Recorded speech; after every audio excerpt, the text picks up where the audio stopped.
I don't know what time it is at home. I don't even know if y'all are up. I don't know if it's like 3 o'clock in the morning, if it's 4. I don't know what time it is.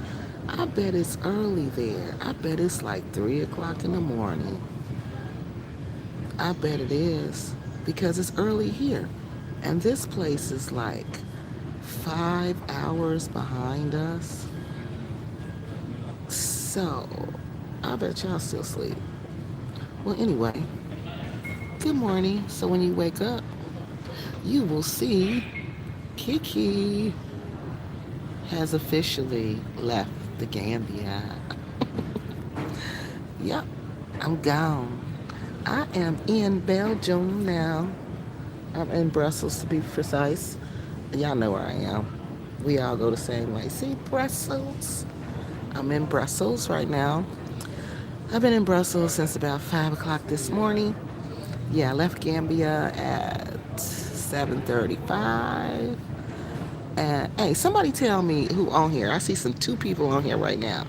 Tell me what time it is there. Because I think it's early. I think it's like 3 o'clock in the morning. Something like that.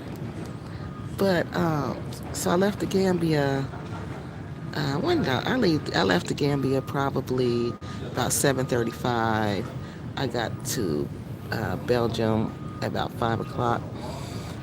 Oh, then I went through that whole rigmarole getting checked in here, and it's always a hassle because I have to go through the metal detectors. When I leave my home at my airport, they don't do metal detectors. They do like X-rays. The X-ray machine you walk in. So they check like that. But here, they use the wand, the metal detector. Like you got to walk through it, and it goes off. Well, I've had joint replacement, so it goes off. But I've had several joint replacements. So when I go through there, yeah, it's ridiculous. It goes completely crazy. Like just and I'll be dreading it because I'm like, oh God, they go all look at me again like I'm smuggling guns. Because what I go off for, because I have titanium, what I go off for is guns, not drugs. Guns. That's why I think that is just so hilarious. Me, of all people, smuggling guns. But it goes off for guns. So they have to do this check. Y'all, yeah. It's like they have to pat me down like the police do. And the poor girl, she kept apologizing. She kept saying, ma'am, I'm sorry. I'm sorry, ma'am. They had to they really pat me down this time. Normally they do it like just a little frisk. But this time, mm-mm. So I don't know what they changed, but this time she did it just like the police do it. I don't know how the police do it other than watching it on TV. I've never have been patted down by the police. But um, like how the police pat you down on TV, guns, that's what they did. And I'm just sitting there like, oh God, am I going to have to do this every time I come through here? Yeah, pretty much. So after I got through that, that was just a hassle. After I got through that, I had to, I was officially allowed to come inside to the airport. So, because they told me some people, it depends on your passport whether you can come inside the airport. Certain parts of the airport, like the regular part of the airport, it depends on your passport. Like where do you come from? So of course, they're cool with the United States, so we can come. So after that, I was able to walk around the airport and come to this part where I am now, which is the B section, gate B, where we waiting for the plane to to come, and we've already got a notification that the plane is going to be delayed. So I'm like, how is the plane going to be delayed? And it ain't even, I mean, nobody's up. How's the plane delayed? And we got this notification like 3 o'clock in the morning. How was the plane delayed? Maybe the plane was flying all night like this plane we was on. Maybe it was. And do y'all know on the plane, some man had a seizure? It was an African man. He had a seizure, and they was calling for a doctor to come. I was just praying they wasn't gonna turn the plane around. I was like, oh God, please don't let these people turn the dang on plane around. I'm trying to see y'all messages. Cause Heavy Pedal Time told me there was messages on here last week. He could see them the last time I was on here, but I couldn't see them. Okay, so what was I saying after that? Yeah, I'm just really tired. I am truly exhausted. So after that, oh, they called for the doctor. I don't think there was any doctors on that plane. So after that, um, they they told us. They said when we get there, the uh, health people will be coming on board. So to make sure we don't get up, stay in our seats, and you know, they'll tell us when to get up. So they're gonna tell us when to they're gonna tell us when to get up. So I'm about to move. Okay. So they said they were gonna just tell us. Hold on, y'all. So they were gonna tell us when to get up. So they told us when to get up, and the doctors and them. But it was more like we would call them like medical rescue people. I don't know what they call them here.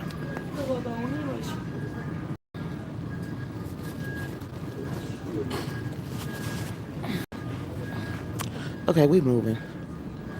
We're gonna move someplace else because she just came over there talking loud and rude, cutting in front of me. But that's what they do.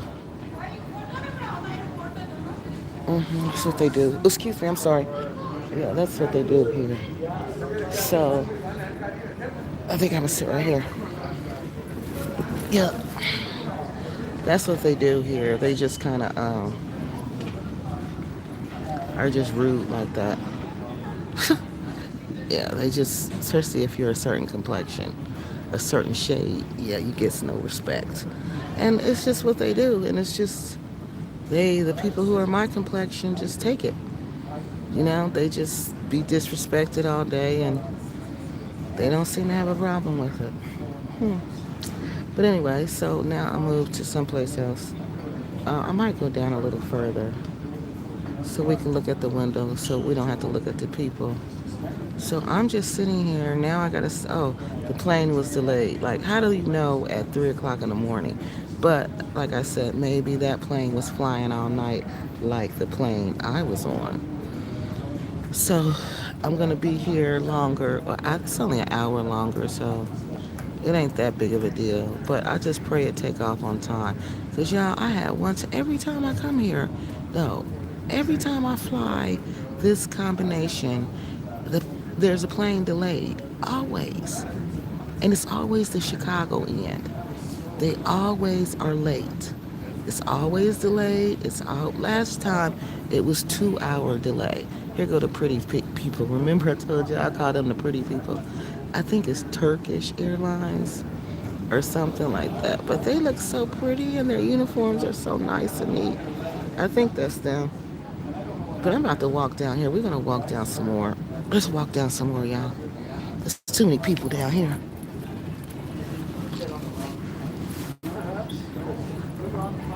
I think my plane's supposed to come to 38, but I'm not really sure if it's coming to 38. I can't remember. Well, no, it said 38 on the ticket, but I don't know if they changed it to another, you know how they'll change it to another gate and they don't tell you. So I am just really, I'm thankful I had a chance to go to Africa. I'm always thankful for that, but man, I'm even more thankful when it's time to go. I mean, I miss my husband, don't get me wrong. I miss him. I be sad about that part. But the rest of it, hecky nah. I don't be sad about it. I be ready to get up out of there, man. I be so tired of it. It's ridiculous.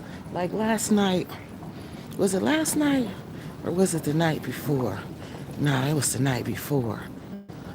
I mean, do y'all know the night before, I had to go to bed hungry.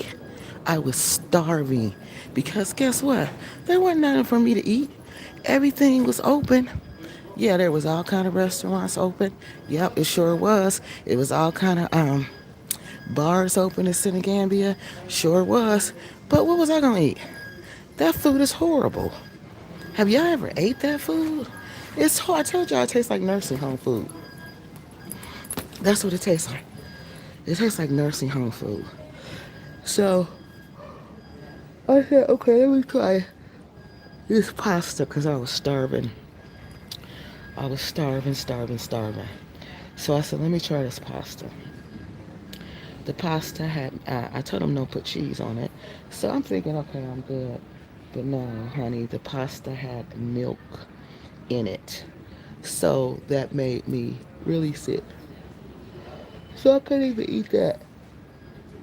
So by that time, I was tired. I was ready to go. I was sick of it. I get sick of it after a while. What time is it, y'all? I know it's got to be early there. See, I don't know why my comments aren't coming out. That doesn't make sense to me.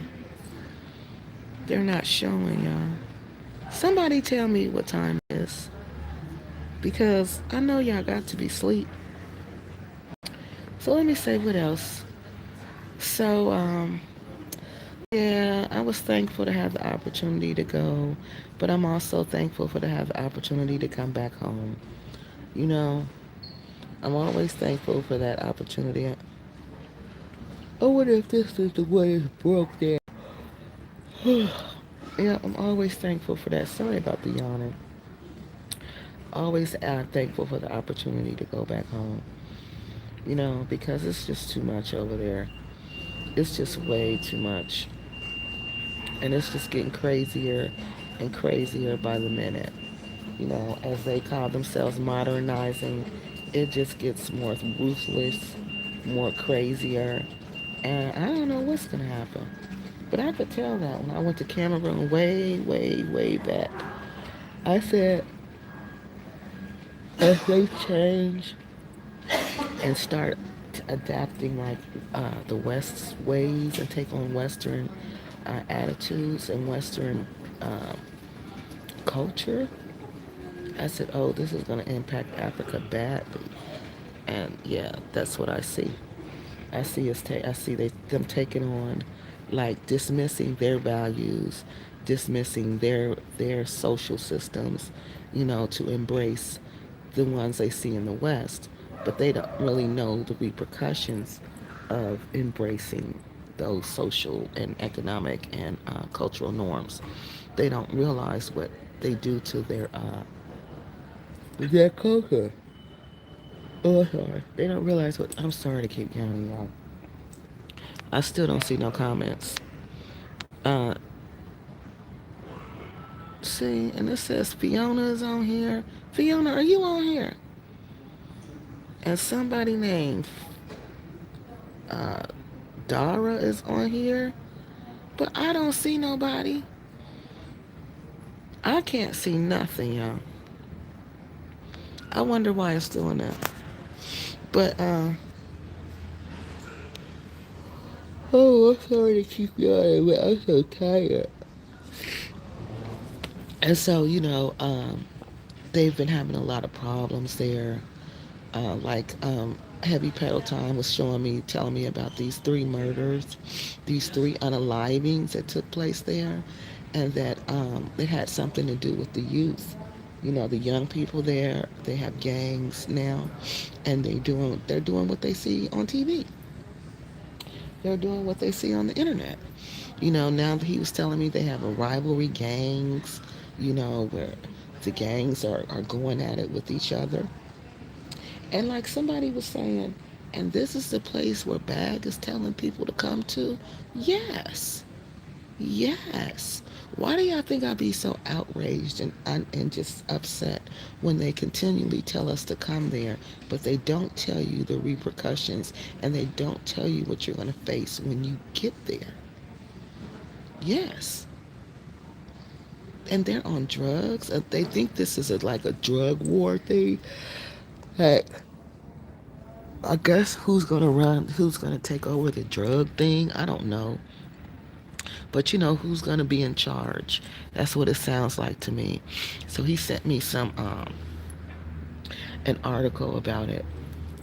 So what I'm think I'm going to do, we're going to do some updates on it.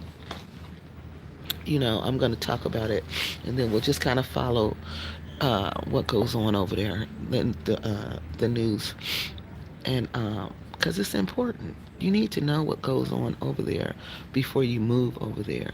And so many people just jumped and moved over there and didn't realize what was going on over there. And when somebody tried to tell them, like yours truly, honey, y'all see what they did to me. But I don't care. Hell, I still keep talking. Ooh, I'm sorry to keep yawning. Excuse me. But I am very, very sleepy. Yeah, I am very, very sleepy. I cannot wait to get on this plane, and I hope it takes off on time. I wish I could see y'all comments. I really do. Yeah, I really wish I could see y'all comments, but I can't. Unless nobody is saying something. And I don't believe nobody is saying anything. That I do not believe. Because people even say hi. You know what I mean? So, I don't know. Okay. So, oh, I'm sorry for yawning like that. So that's a big problem now. This crime amongst the youth is a problem. And that's something that if you live there, if you're a repat, you're going to have to deal with that. Because I told y'all they're just everywhere. And like when you drive around, like they're so disrespectful. Like being disrespectful is cute. Like we was driving down the street and them people over there can't drive for nothing. They drive crazy. Well, I ain't gonna say they can't drive. They drive really good because the traffic driving over there is chaotic. So the little boys now, I guess they play, I don't know what they playing with these cars, but we were driving and do you know the little boy actually stepped out in front of the car to make us stop? And when he stepped out in front of us, do you know he started doing some type of dance? And they started laughing. And I'm like, oh, wow, this is crazy. And then we saw this little boy. We saw these little boys crossing the street. It was about 15 of them. Do you know they was just running through the street, like just crossing randomly, just to make the cars to stop, just to see how much power they had over the cars. So that's how it started. Little things like that will lead to big things. Yeah, little things like that lead to big things. I can't see no comments. And I need y'all comments because I am sleepy. And I'm trying to stay up. And I want to talk to y'all. And I want to follow y'all comments. But is that what the problem is? Hold on. So y'all know what? But that's not right. Okay, here they are. Hi, KeKe. Fiona says, are you leaving the Gambia already? Why does your trip feel so short? No, it wasn't short, honey. It was 20. It was 21 days. Was it shorter? It might have been a couple days shorter this time, Fiona. Uh, Because I had something to do. I mean, I only stayed for 3 weeks. I try to do a month sometimes, but most of the time, I just stay for 3 weeks. And then Fiona says, "Oh, that's sad." Hi, KeKe. Dara says it's 2 a.m. Ooh, y'all still sleep. Okay. Oh, y'all still sleep. I knew it was early there. I knew it had to be early there because it's early here. So either y'all still sleep or y'all ain't went to sleep. Are you waking up? You know how you wake up, oh, shoot, in the middle of the night and you turn the TV on? I know I do that. I turn the TV on in the middle of the night and see what's going on. So, no, it wasn't shorter. It was 15. It was 3 weeks. It might have been a couple days shorter. It might have been a couple days shorter. But that was long enough for me, honey. 3 weeks is long enough. It's just too much. You know what I mean? It's just too much. It's just draining to me. And I don't know. It's just draining. I don't think it should be like, I think after all the time I've been going there, I should see some improvements other than them just building houses. Because they're just building houses, but they're not like, it's like putting a lipstick on a pig. It's still a pig. You know what I mean? You can put the lipstick on the pig, but it's still a pig. So it's just like, it's still the same. You put lipstick on by building these houses, but you're not fixing the infrastructure. You're not doing nothing.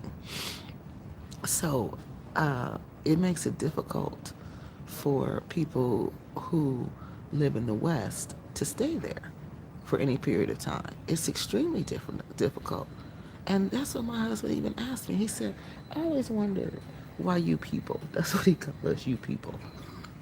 I always wondered why you people uh, would leave the comfort of your countries to come here and go through this.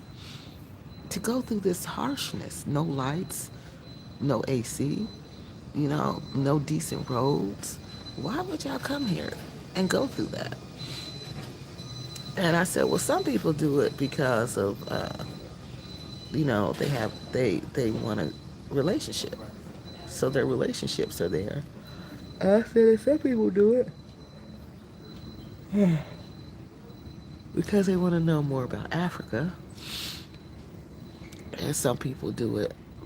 Oh, this is the Air Canada plane. Oh, that plane looked kind of raggedy. And some people do it because they just want to explore different cultures. But either, oh, look at all these planes coming in here, y'all. Wow, here go another one. So a lot of people do it for different reasons. You kind of just have to figure out, like, why they're doing what they do.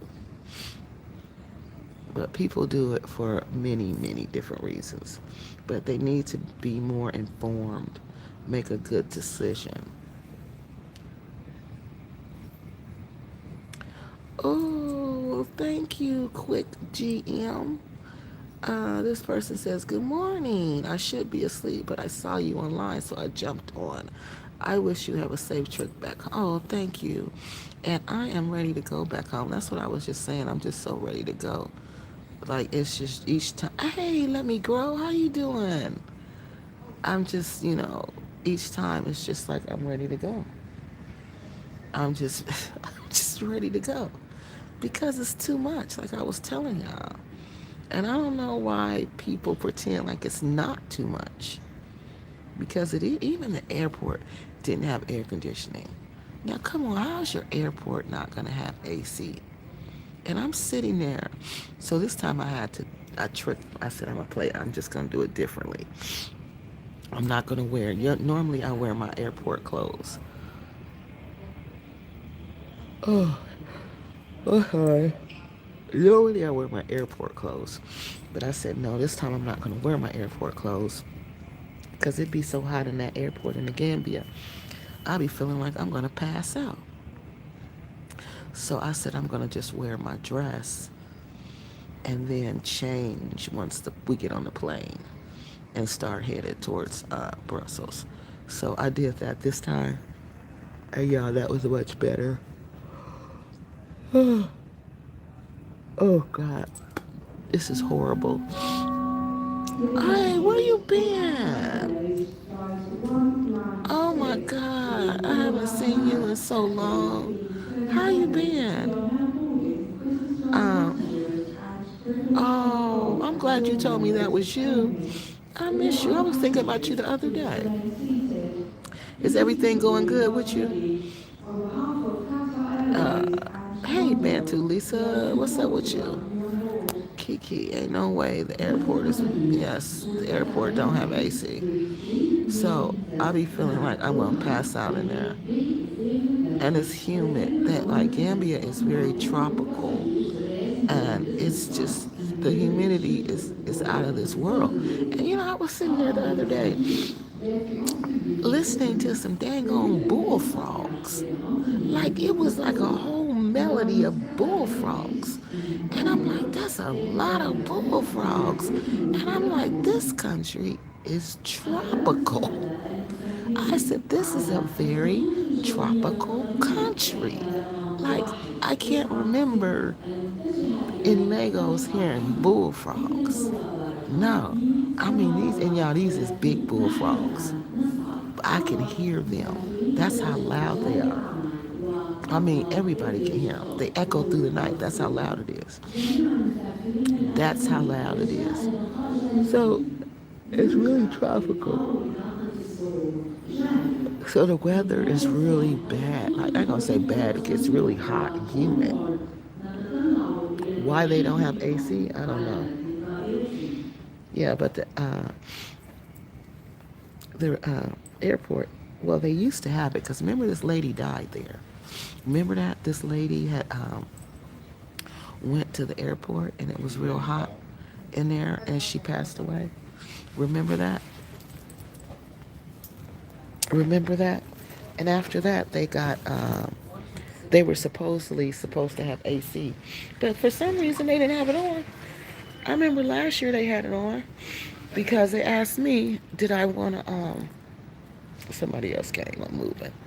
They asked me, did I want to sit by it? Like they came and got me and told me to go sit by the AC because I was sweating real bad. But I don't think I don't know. I don't know. I ain't seen no AC. I mean, I didn't see it. I didn't feel it. Let me put it like that. I need to see what gate this place is coming. Why does it say tax refund? They do tax refunds here at the airport? No, that's Air Canada. And then getting on this flight, y'all. This is crazy getting on this flight. Do you know they check you again? Like you go, oh, this is A. So this is the end of B. Oh, I ain't going all the way down there, y'all. It's too many people down here. It's a lot of people down here. So these are the people going on my flight. No, I ain't going down here. Let me see if I'm gonna sit down here or not. I don't know. Because I can't really talk. Let's see where we're gonna sit. Let's sit right here for a minute. All right. Let's just sit here for a minute. Let me see what y'all saying.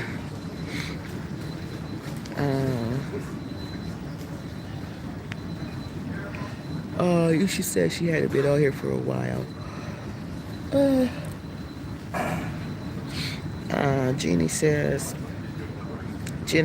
I just read news articles about there's no AC at the airport, and I guess the roof is leaking.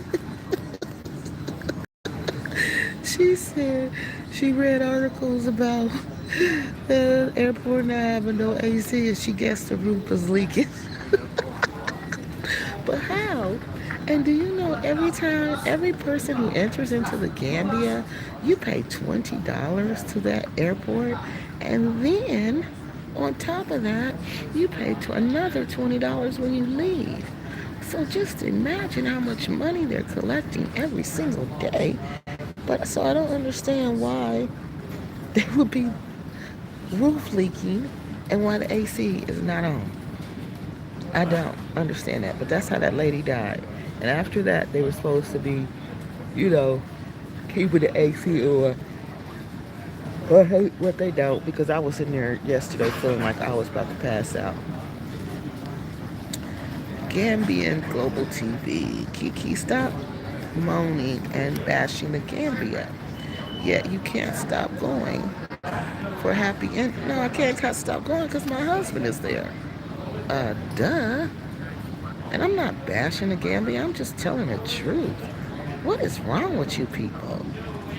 Go fix your country and quit coming on here acting like somebody's lying on your country.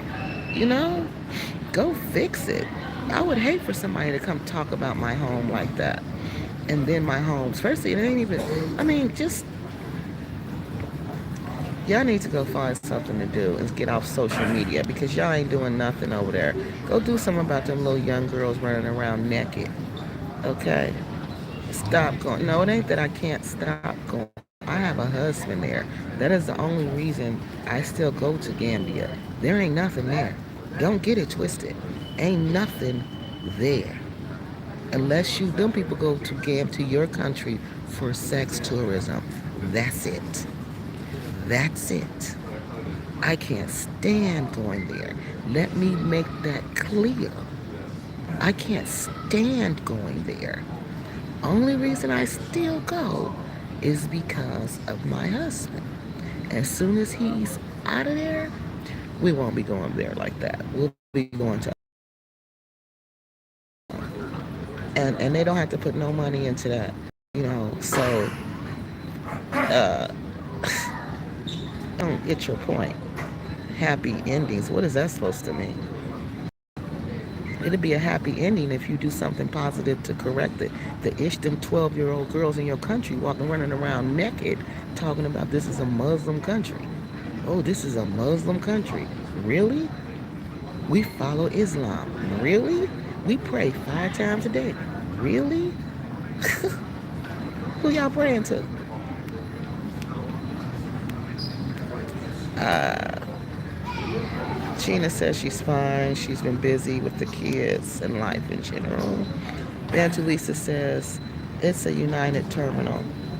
It's a United terminal. I hope that plane has AC.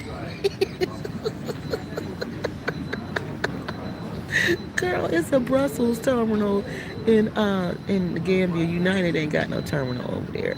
So Brussels take their customers from Gambia. So they do a partnership with Brussels Airlines. So no, they have a partnership with them. But yeah, the airplane will have AC. It will, but but they send an old raggedy airplane. I noticed that today. Like when I fly to Brussels, the airplane will have all kind of modern features. You know, it has Wi-Fi. It'll have where you could charge your phones, like plugs on the phone on the plane. Hold on, y'all. I'm plugging up my phone. They'll have all of that, but hold on, I dropped something. But uh, that plane, no. Those other planes, no, they do not. This plane I just got up, it's off of, it didn't have nothing. Can y'all hear me? The plane that I just got off of, it didn't have nothing. And then this airport, they don't have any charging ports for us. Yeah, this don't work either. Yeah, they don't have no charging ports for us. None. Yeah, no charging ports for us. For US stuff. What do you mean? Okay. Hold on, y'all. I'm plugging this phone up. I don't want it to go dead on me. So I'm trying to keep it charged. Because in the Gambia, it was so hard to keep a full charge on my phone because of the electricity. And it seemed like the charge I would get on the phone, it seemed like it wasn't even a strong one. Like it didn't last long. All right, so yeah, the planes have air. Yeah, the airport in the Gambia, we know. That's the one you talking about. Don't have air and don't have, and the roof is leaky. And they pay you $20 to come in and $20 to come out. You know what? And that's the thing about these people. You know, they don't want you to say nothing about their country while they sit back and do nothing to fix it up. And they want you to just come there, spend your money, and don't complain. Who does that? You know, come there, spend your money. Don't complain about us doing nothing. Don't complain about us not fixing nothing. Don't complain about you having no electricity when you come. And the electricity was so bad this year, people were there on vacation, left and went to Senegal because that's how bad it was. And Heavy Pedal Time told me that. I think he said he read it and it was somewhere on the news or something there. People were leaving to go to Senegal. So how was that, me moaning about your country? It's just that's just so sad to me though. That y'all are grown people and you come and defend Gambia like it's your baby, but you don't even change your baby's diaper. You know, you let your baby sit around pissy all day. Y'all one of them parents, trifling parents, that your baby sit around pissy all day, pissy and pooping their pamper all day to the pamper hanging off. Yeah, that's y'all kind of parent. That's the parenting y'all do. So concerned about your baby, but you won't even change the baby diaper. And no one wants to bash the Gambia without a good reason. But I followed the news there, and let me just say, there are quite a few problems. Yes, a lot of problems there. Child, you know where that $20 is going. Yeah. So you're trying to tell me every time, and you should see how many people be coming there. It be plain be full every time, and they getting $20 off of each one of those people coming, and $20 off of them when they leave. You pay it when you come, and you pay it when you go. Yeah. So why can't they do something with that? Gina says, when I was actually considering coming to the Gambia, I was going to try to go through Dakar and not the Gambia precisely because of the $20 charge. But I'm not traveling right now. I know it's a lot. Traveling right now is just not fun. It's like a chore. Everything is overpriced. The service is not good. You know, like the seat they had me on the plane in Brussels, I could not believe it. I could not believe it. They had me in a four-row seat, and I was in one of the middle seats. They're supposed to do that to people who are members of the, call it that Miles Club thing. You know, and as many times as I flew with them, you're not going to put me in the middle of a seat, in the middle seat. But I was like, okay, I'm going to take care of this when I get home. But it worked out because guess what? Some of the people didn't even show up.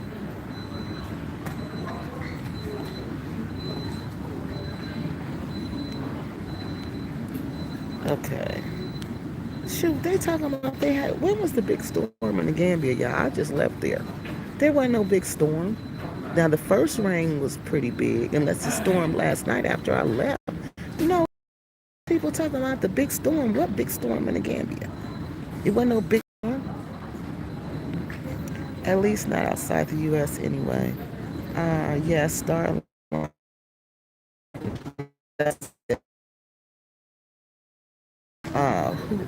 Who does that? First. Yep, exactly.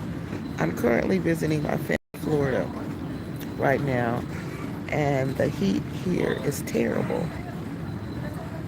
I don't need to go outside of the U.S. to have to deal with horrible heat, and honey, it's the heat and the humidity that's bad. The humidity there is horrible. Oh, oh God, I know y'all like you're just gonna keep yawning. I'm sorry. I'm so sorry, but I am so sleepy. And I still got a long way to go. A long, long way to go. Yeah. So, what else can I tell y'all here? I'm just ready to go back home. I'm just ready to go home and go to sleep and eat. That's my biggest thing. I'm gonna go get some food and eat some food. I don't trust the food over there. I just don't. I don't eat too much of it because I don't want to get sick.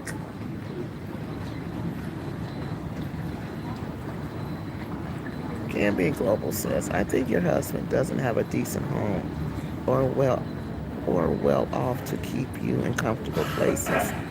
But you're blaming every Gambian for even not having an apartment to live in. What? You think my husband doesn't have a decent home? What? Have you seen me? Do you know what I look like? Have you been in my presence? No, you haven't. Have you been around me?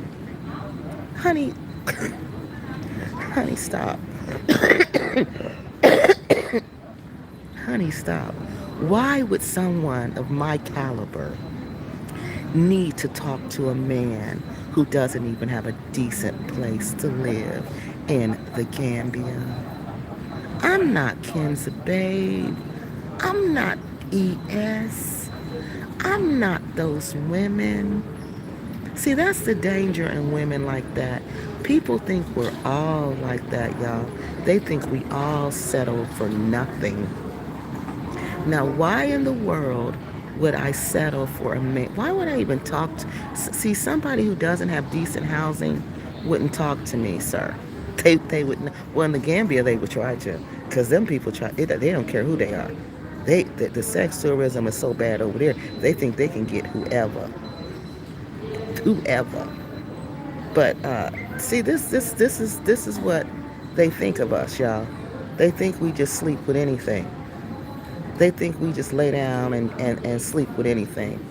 But I'm not talking to a man in the United States or in the Gambia who doesn't have a decent place to live. You think that because that's your reality.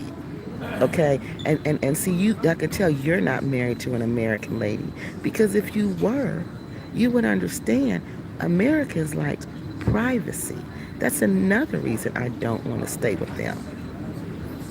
I don't want them all in my business. I don't want them around me like that. I like them, but hey, I'm a very private person, and I haven't seen my husband in over in a year's time. You think we want other people up and around us? Do you think that's what we want? You think we want to be sitting at the family compound? No, baby. We not sitting around nobody but each other. So there's several reasons why we do it, but it has nothing to do with him not having a decent home. How could I even talk to a man who didn't have a decent home? I have higher standards than that. That's why I said, have you seen me? Have you been in my presence?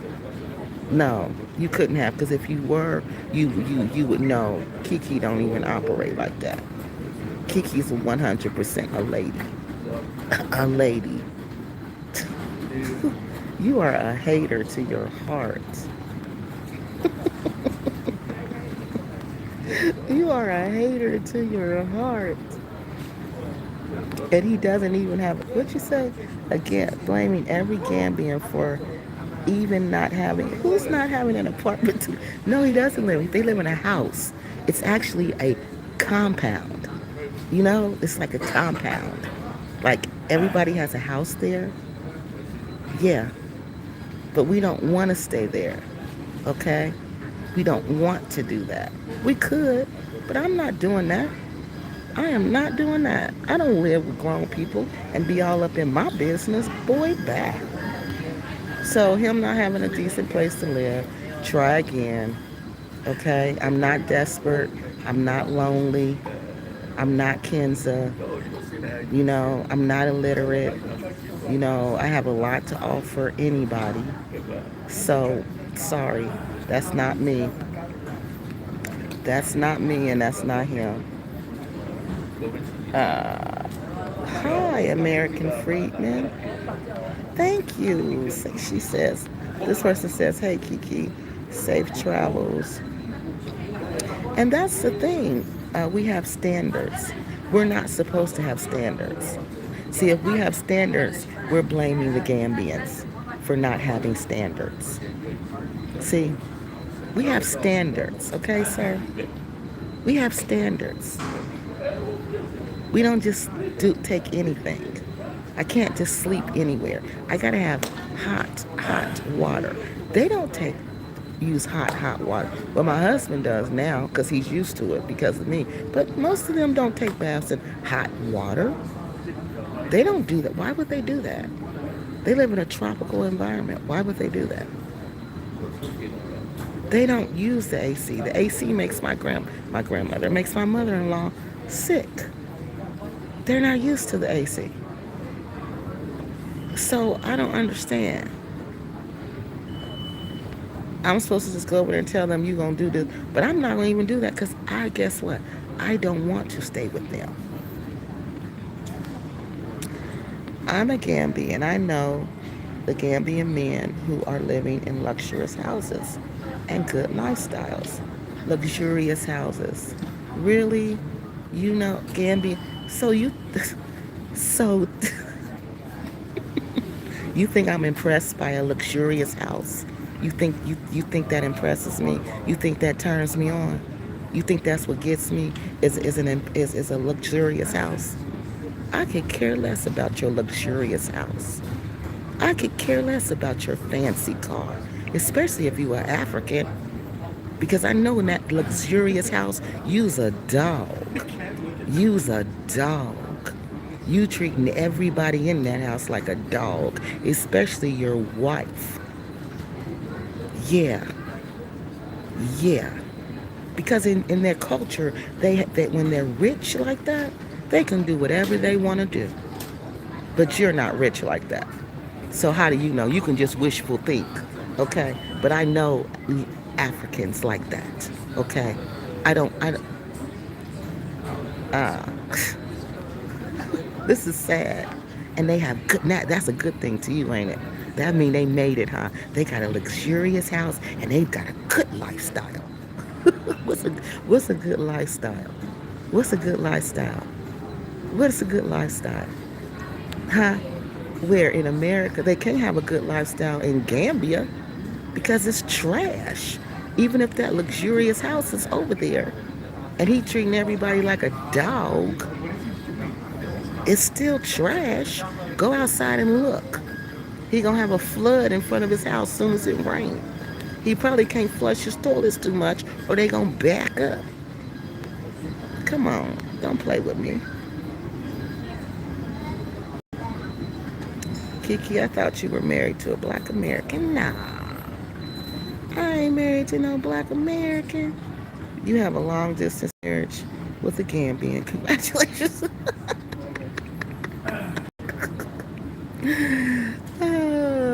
She said, congratulations, honey. It's just not even worth a congratulations. It's not. It's not worth no dang on congratulations. Mm-mm. It's just a situation I find myself in right now. Oh, God. You know how you just like somebody, you happen to like somebody, and then you get involved with that person, but you don't really care for the place where you met the person. It's like that. So we just kind of got stuck in the relationship, in the long distance part, but it's okay. Hot water, air conditioning, right, refrigeration, deodorant, clean water, decent food, and a house that is not falling apart are standards to have. Exactly. But when we want that, oh, we got a problem, y'all. Because we want that, there's something wrong with us. We're complaining, we're bougie. Yeah, we ain't supposed to want none of that. We ain't supposed to have none of that. Gina says, I follow Gambian news sources, and many Gambians are not happy in this. No, they're not. See, that's why I'm like, he need to quit on. This is what they do. This is how you know he ain't there. See, he's not there. And he know he don't care nothing about that country. He don't even want to be a Gambian. Because if he wanted to be a Gambian, he would be in Gambia. He don't want to be a Gambian. He want to be one of us. He want to appropriate our culture. Yeah, wherever he at,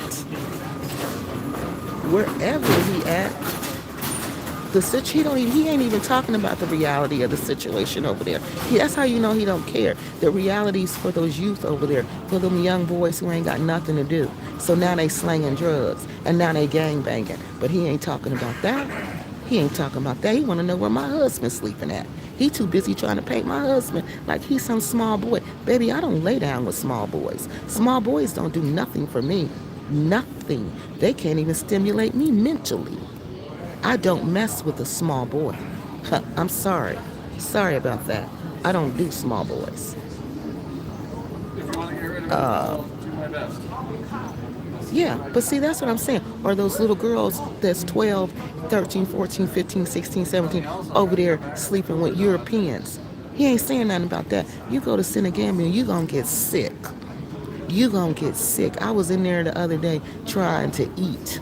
Do y'all know how many times I had to get up and leave because I see some great grandpa with a 19-year-old and he rubbing all on her, and this is in Gambia, the Muslim country, the conservative Muslim country. Yes, and it's all out in the public. He rubbing all on her, they kissing, and just it was like a soft porn. Soft porn, that's what it was like. I had to get up. I told the dude, I paid for my whatever that was, a pineapple juice, and I walked out. He was like, "Do you want anything else?" I was like, No, I gotta go. I got to go. And it was a couple. It was them two, and then it was two more. It was another set. So that's what you don't come on here and talk about that. You don't come on here and talk about how concerned you are about that. You don't come on here and talk about how concerned you are about them little boys in your country who want to be gangbangers and drug dealers. You're not concerned about what they do in the Gambia. You're not concerned about what these little girls are doing, sleeping with these old Europeans. You're not concerned about any of that. You're concerned about my husband. You're one of those people. You're concerned about who I sleep with? Really? That's your concern? That's your concern? That explains why your country is trash. And that explains why my president won't let you in my country anymore. KeKe, I know thousands of modern day Gambians, men who are well educated, respect women, are living much better life in the Western world. Listen to that. Ain't that, but you love Gambia. But you love Gambia. Why are you living in the West and you love your country so much? You come on here every time we say something, every time I speak a truth about your country, you come on here and you just act like I'm telling the biggest lie. You try to act like my husband is trash when you don't even know him from a can of paint. You know nothing about him or me. And then you want to act like you know people who are doing well in the West. What are you doing in the West, baby? You from the Gambia. You ain't from the West. What are you doing over here? Go back and build your own country. Go back and do that. That's what you're supposed to be doing. We ain't talking about people in the West. Of course they're in the West making money. That's what they came here for. Guess what they came to our country from?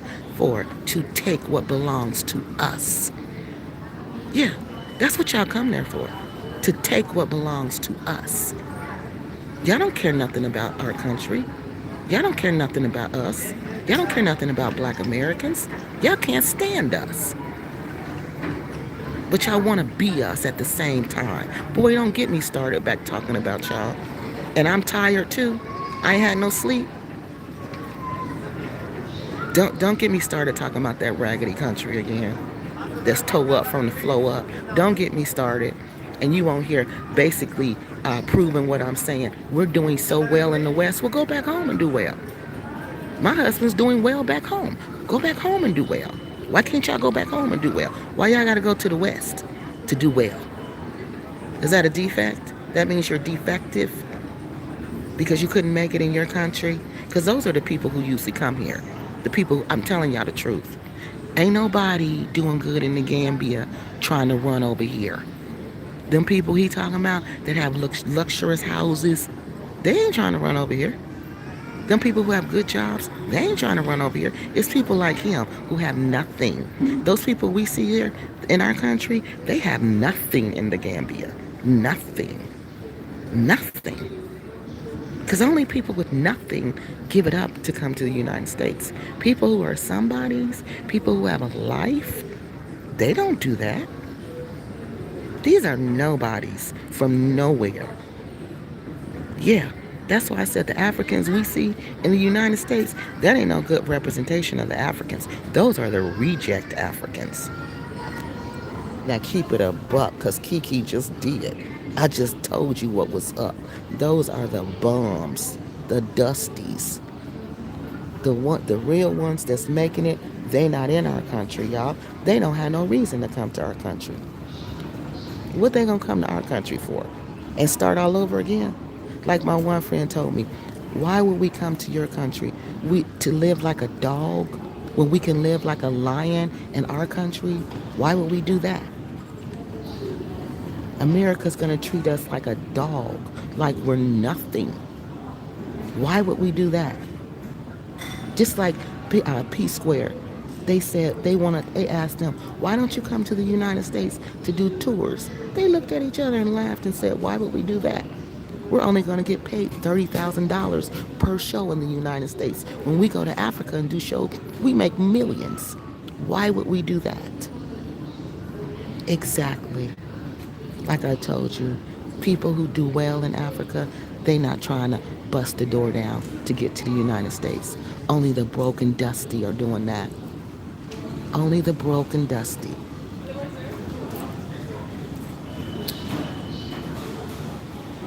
He says, I'm in the, oh, that's why you're mad, because you're stuck in the Gambia. Oh, hot with no lights, and no food. You eat that bread in the morning, then you get one meal once a day at 2 o'clock, and then you're going to eat bread for the rest of the day. Boy, don't play with me. That's why you mad, because you're still in the Gambia. Oh, poor thing. Oh, look, I have a solar system. So what? You should. That's standard, sir. That's standard. Okay? Good, that's standard. I have a solar system. I have a water borehole. Wow, you have standard. So you bragging? You on here bragging to us that you got standard?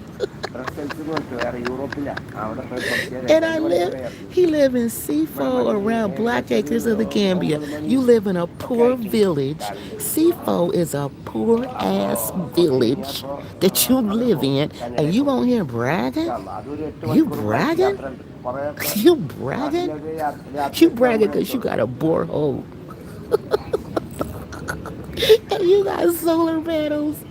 Dude, are you serious? And you live near Black Acres of the Gambia? You know I've been to Sifo, right? You know I know what's out there. You know I know that's nothing, right? And then you live near Brikama, which is the worst place in the Gambia to live because the crime is crazy. Yeah. Did you tell everybody that? They still real bad in Brikama. And that's right near Sifo. And Sifo ain't nothing but a village. Ain't nothing out there. It's a village. You bragging about that? See? That's how we know you have nothing. That's how we know you have nothing, and we know you come from nothing. Because you're bragging about nothing. You're bragging about nothing. You came on here and bragged to us that you got a solar panel and a borehole, that you got basics. You got basics. We all literally know each other during your marriage registration. You two together. What? We all literally know each other during your marriage registration. You two together in Bonjour. You what? You saw us together in Bonjour? Guess what? People see us together and we didn't register. What do you mean registration? You mean our marriage ceremony? Because if you try, tell me, no, you clarify. Are you trying to say you saw us together? And what does that mean? You saw, and he's my husband. Guess what? We're together a lot in the Gambia. And guess what? We're in public. So guess what? A lot of people see us together. Guess what? Heavy Pedal Time actually saw us together. He was actually in the car with us. Can you believe it?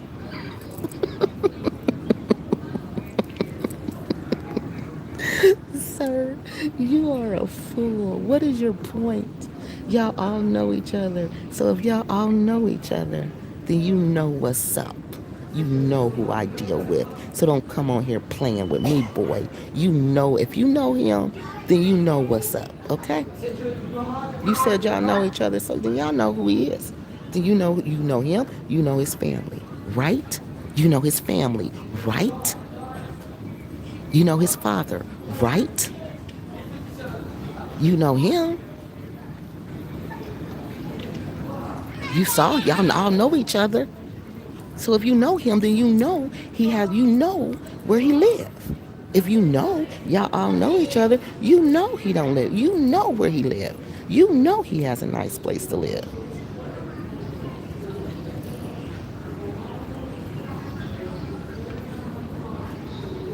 But you need to make your sentence make sense. It didn't even make sense.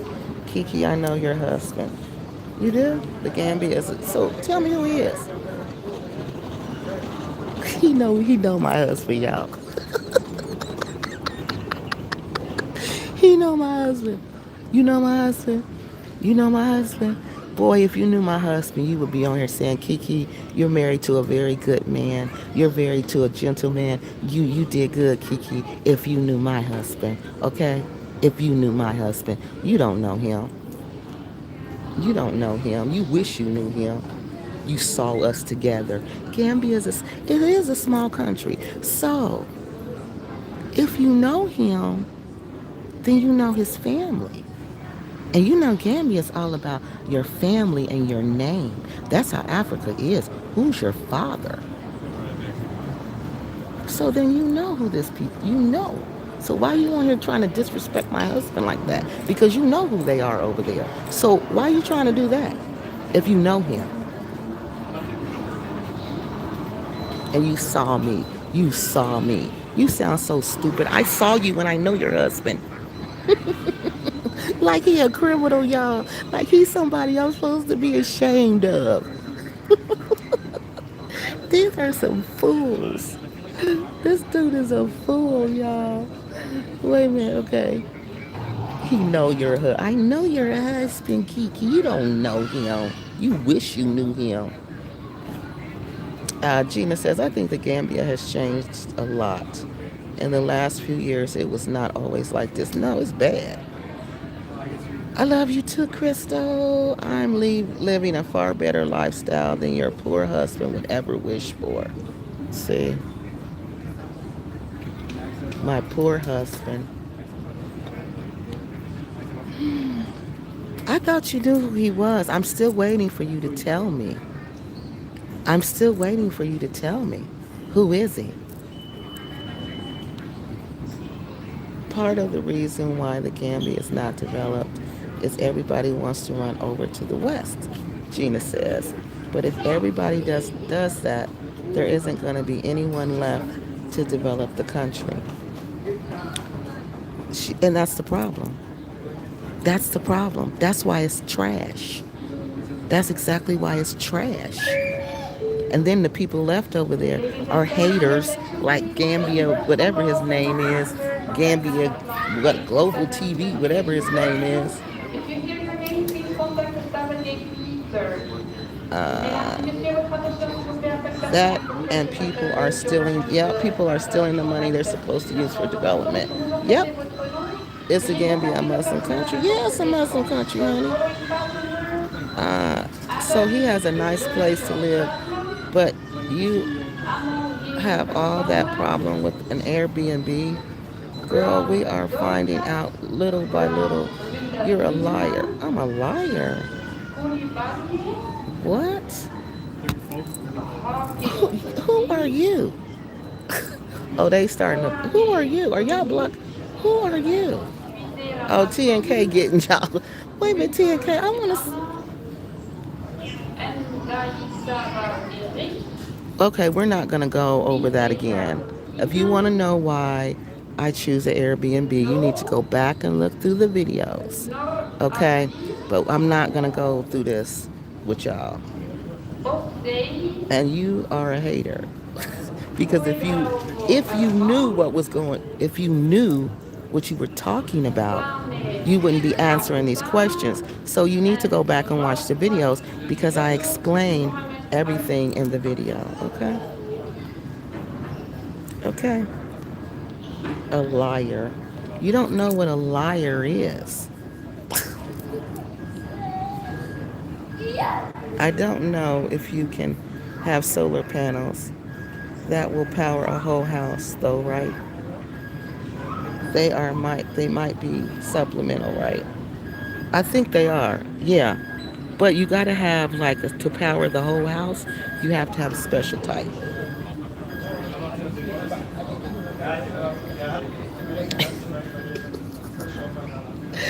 Like Van Lisa said, if we're talking about what you have, you ain't got nothing. You sure don't.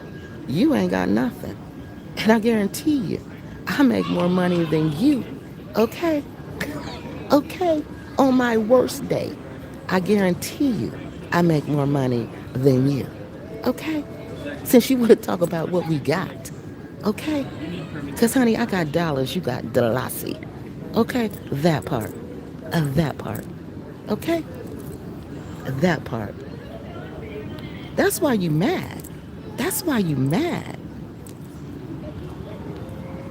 You mad because you got Delassie.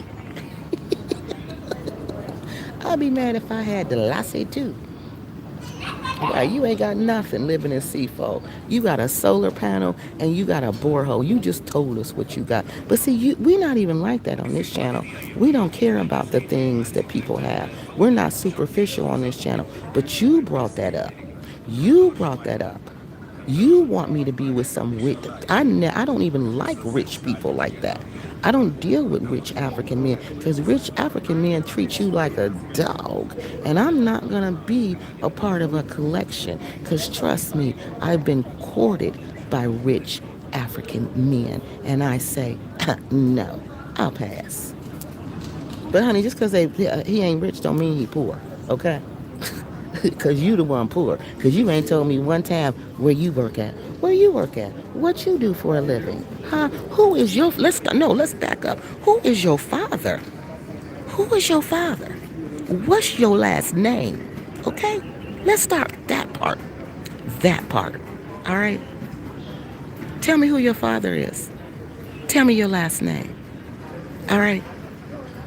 Because if you know my husband, you said you know him. You know who his father is. You know who his family is. You know his last name, right? Right? Right? Oh, I know you don't know him by the way you talking.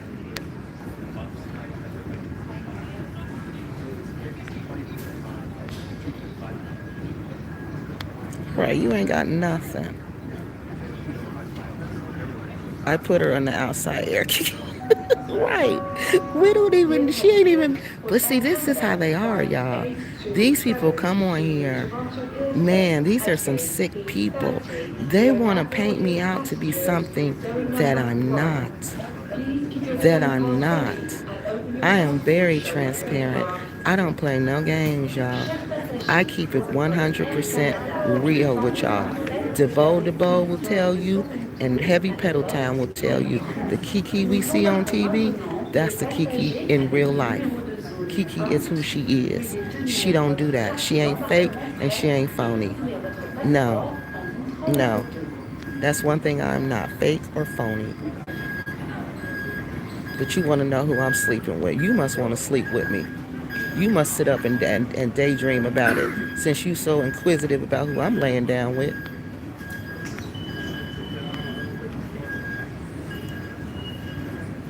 Yeah, the haters are out today. Are mainlining the haterade. Why so much hate and negativity? What is wrong with you haters? If you love someone, it doesn't matter where they were born, where they were. That's true. It doesn't. It doesn't. And that's what happened with us. You know, we just kind of met each other along my travels. And it just happened.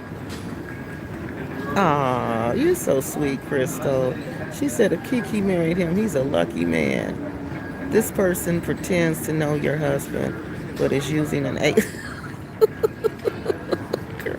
Girl, thank you. Thank you. But he said it like I'm gonna be scared. Like I'm gonna be scared. So if he know him, he gonna tell y'all who he is, and that's even better. That's even better. Tell him all about his father. Tell him all about the family, okay? Make sure you do that. Because I told y'all, when I met my husband, before I married him, people were like, you're really lucky to be with him. And I'm like, what? Like everywhere we would go, like when he would leave the room, they would come and tell me, you're really lucky to be with him. You're really lucky to be. And I'm like, he must be paying these people to come and say this to me, right? You're really lucky to be with him. So I'm like, to myself, I'm saying, well, no, he really lucky to be with me. So come to find out, I found out later on why they were saying that. Because of his family. Like the family and the family background and African people like prestige. And they want to be connected to a prestigious family. Uh, Thank you, T and K. T and K has shut you down real quick. So, honey, if you don't have your facts together and you just coming on here slinging, you gonna get you gonna get shut down. I have not been on this platform for over a long period due to the negative comments. I can't stand hateful people. Honey, Crystal, just laugh at them. They hate that their gatekeeping is failing. Yes, that's what it is. And you know, I think this Gambian Global TV, he might not even be Gambian, y'all, because I think he's a friend of Black Acres of the Gambia. So that's why his hate is so strong, because he know I shut them down. Yep, I shut them down. That's what Cynthia get for trying to put a curse on me. Now look what happened. Look what happened to the girl that can't even spell her name.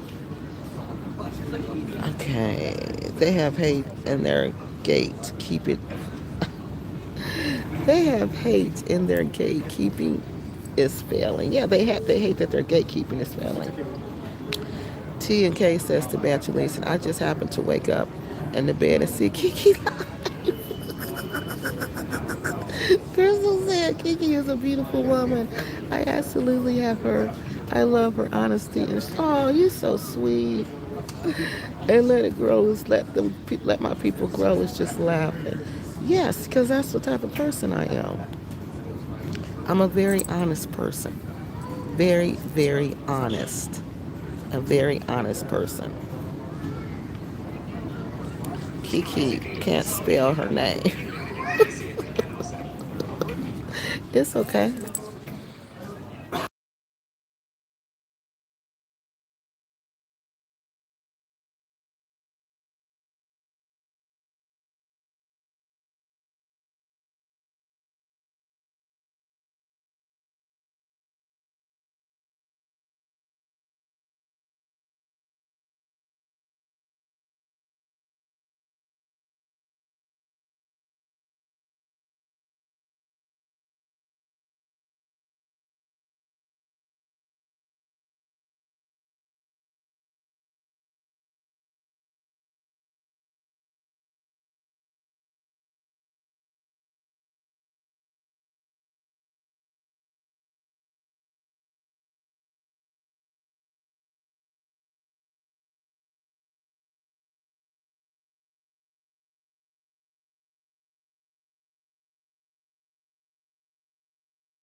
Oh, I hit the mute button.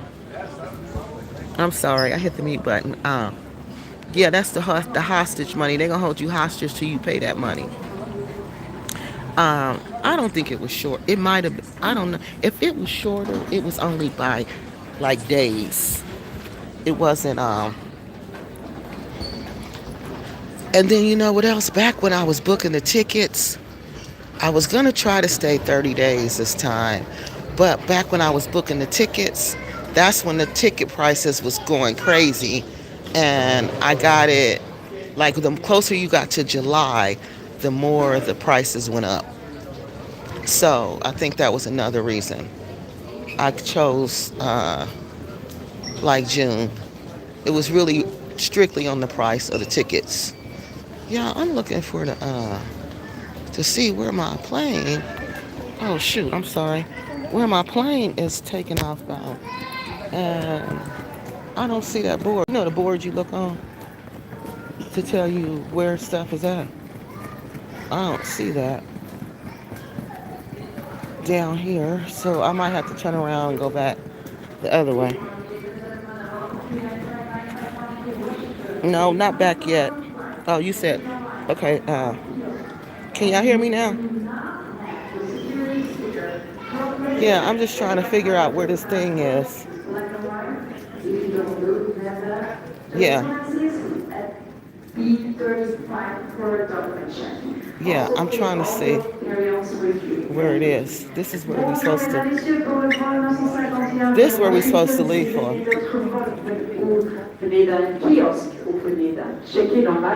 Et vous n'avez pas encore l'autocollant de la sécurité d'aujourd'hui à l'arrière de votre passeport, alors il faut nous voir ici à la porte B35 pour vérifier les documents. Merci bien.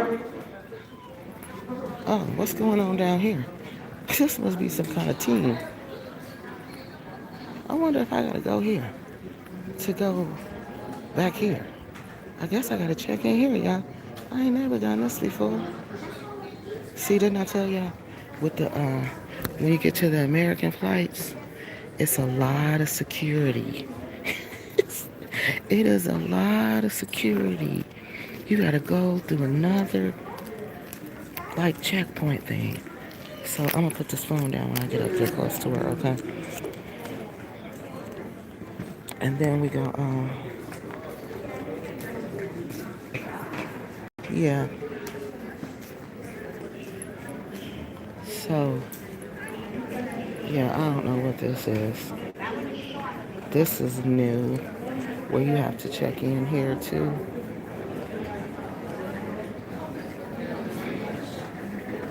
Yeah, let me see what it's gonna be like entering the United States today.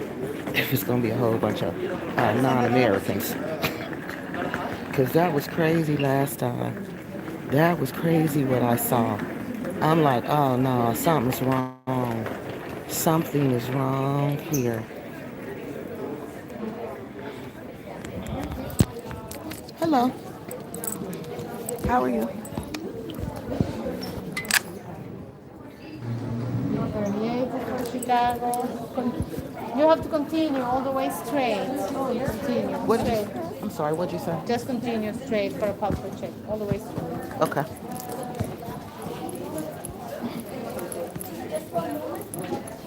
Now I gotta go get checked again. Now you gotta get your passport checked. Why I gotta get my passport checked again, y'all? That's 3 times. I done got my passport checked. Why? Why have I got my passport checked 3 times?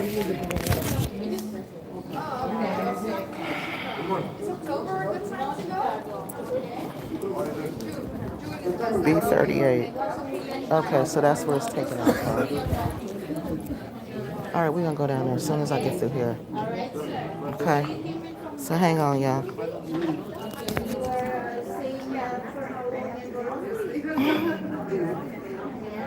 Oh yes, thank you. I'm on the downside now.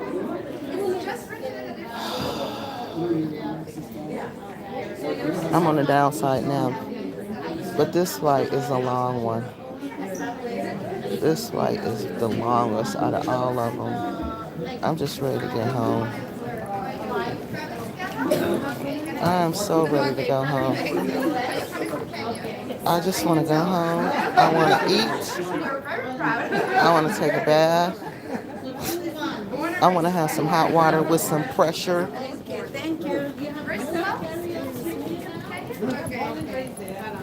Hello. What? How are you doing? I'm good. How you doing? Good. That's good. Tell me, you go to Chicago. Yep. You go to final destination? Nope. Dayton, Ohio is my final Really? destination. Yep. Good. Where did you come from today? I came from the Gambia. Huh? Gambia. Yeah. Yeah, nice. Was it on vacation? I went to visit my husband. Yeah. Your husband still lives there? Yep. When is he coming to the US? As soon as my president changed the law, you know he won't let him come. You know he did all that. He shut it down. He said you can't even come visit. How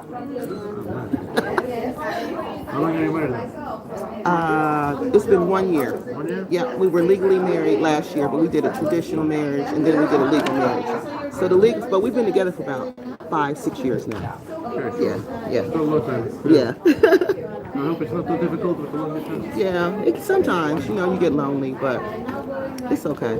We stay busy. No, just be patient. You know? Yes. Oh, you're so sweet. Just be patient. Fair enough. Yes. You don't have another option. Yes. Right. I don't have another It's option. something that you don't have to have. You don't have to know. Right. You don't. You don't. Exactly.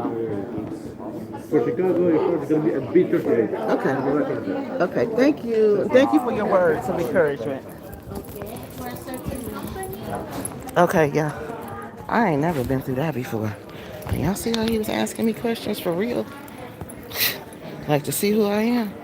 Oh, wow. This is crazy. I told y'all the last time I was here, it was like that, but it wasn't like this. It's like more now.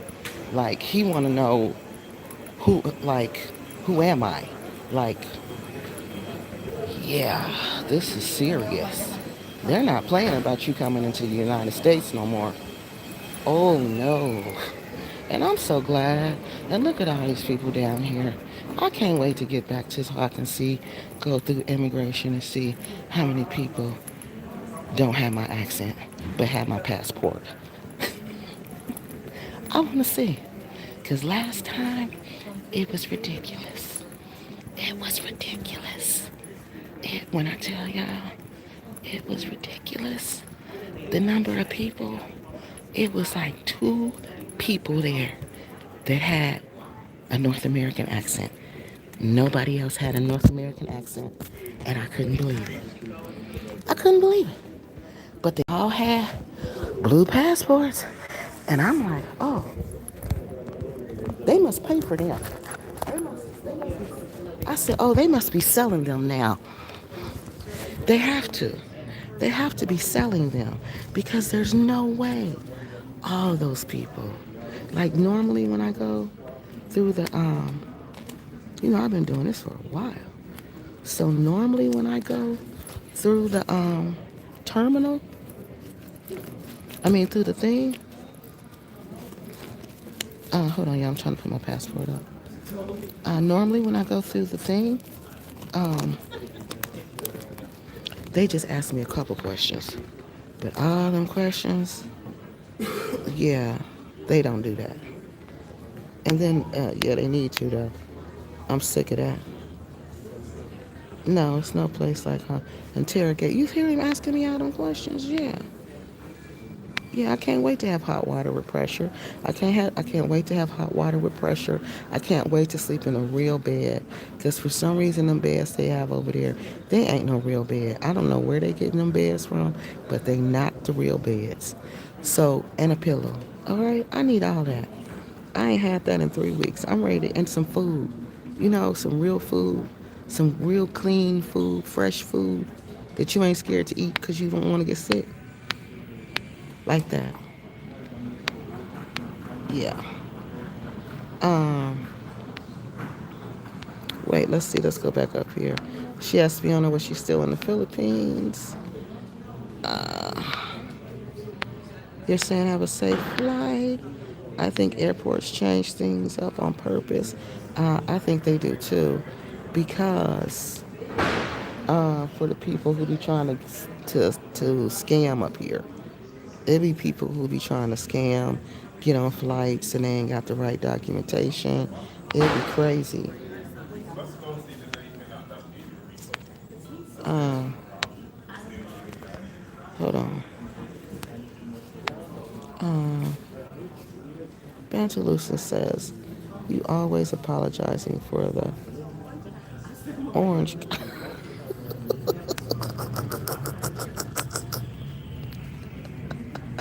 You said you always apologizing for the, but what can I do? What can I do? Y'all know how he is. He wakes up and he decides what he's gonna do, and that's what it's gonna be. So he woke up and decided, can't no West Africans come to America. No more. They can't even come visit.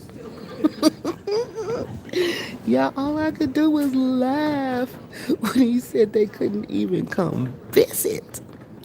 Because, and when he said the reason why, he said it's because they're draining our social system. Like they're not supposed to be on public assistance, but they're coming and they're getting on public assistance. And that's against the rule. Like that's one of the stipulations that says that you cannot get on public assistance. You cannot do that, okay? And you're supposed to really they're supposed to go after your financial person because you have to have a financial sponsor when you come here. Okay, you have to have somebody to sign to say they'll be financially responsible for you for 10 years so you won't have to become a ward of the state. But that's not been going on. They've been coming here. I told y'all. They play that domestic violence card. Everybody know what's up with the DV card. You play the DV card, you gonna get him out the house. You gonna get to stay in the house. You gonna get a restraining order where he can't come back to the house. He gonna have to pay you. He gonna have to pay the kids. He gonna have to pay everything.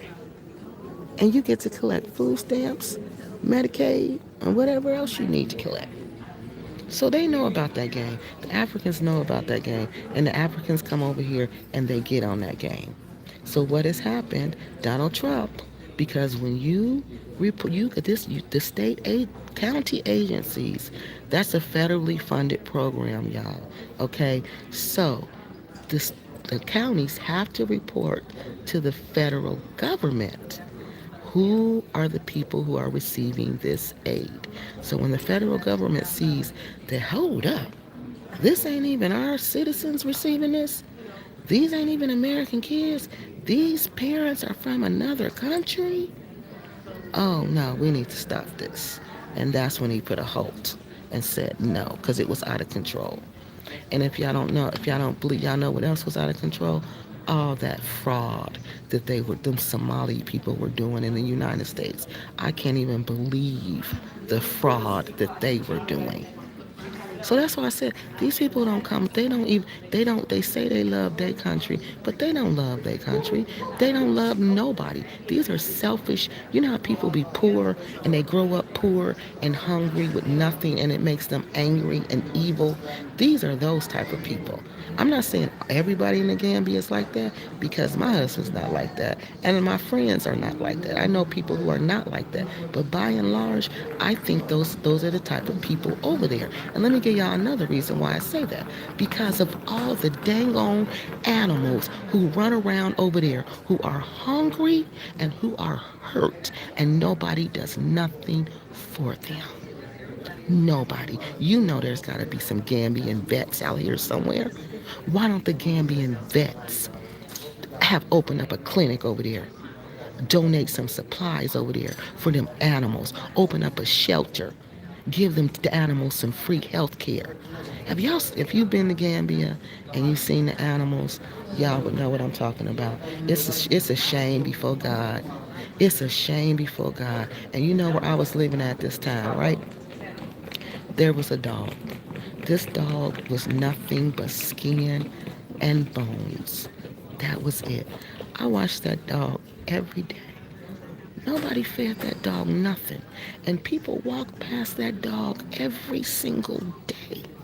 He looking up, looking to see if anybody gonna throw him anything. They gave that dog nothing.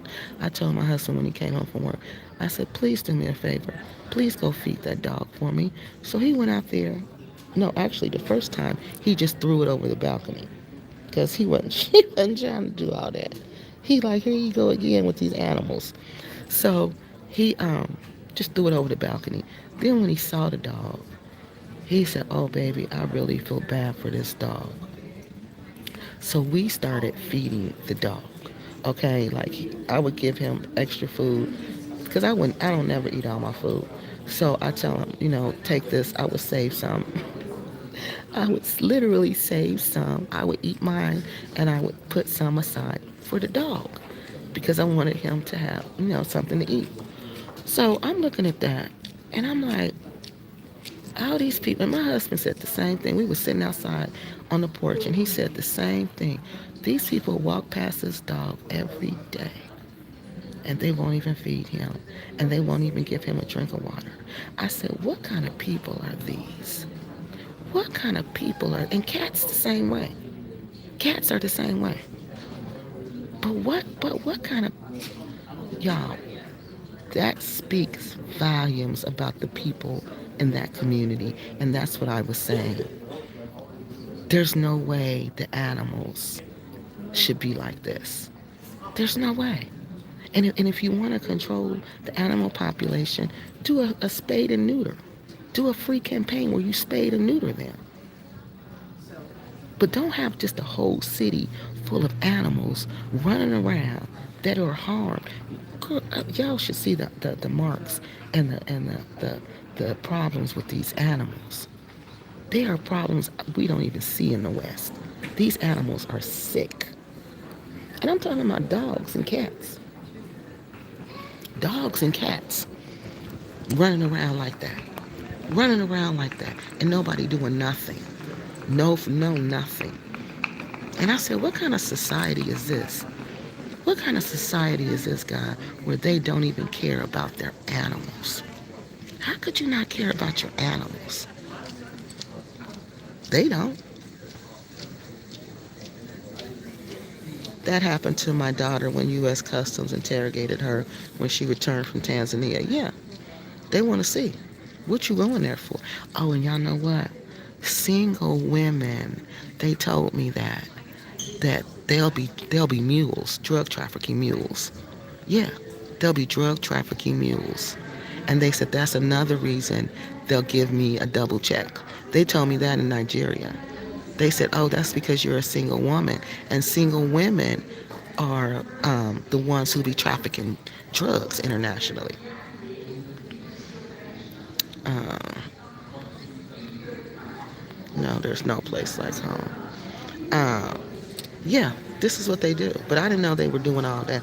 I didn't know it was that bad where they're asking questions like to see what you going for, what you doing. You know what I mean? Why you keep going there? Well, I don't have a choice right now. So that was a big thing that concerned me was the animals and what I see with them and how you could treat the animals like that. Because my grandma always told me you got to be good to strays. Like, you don't have to take them all in, but if you see a stray and they hungry, the best thing you could do is go feed that animal. Well, these people don't do that. These people don't feed no strays. These people just let them go around like that. So that's what I'm like, y'all don't even care about stray animals. Y'all just messed up all the way around. Yeah. Just messed up all the way around. You don't care about the strays. You don't care about the kids. What do y'all care about? You don't care about the little teenage boys. You don't care about the little teenage girls. Y'all care about money.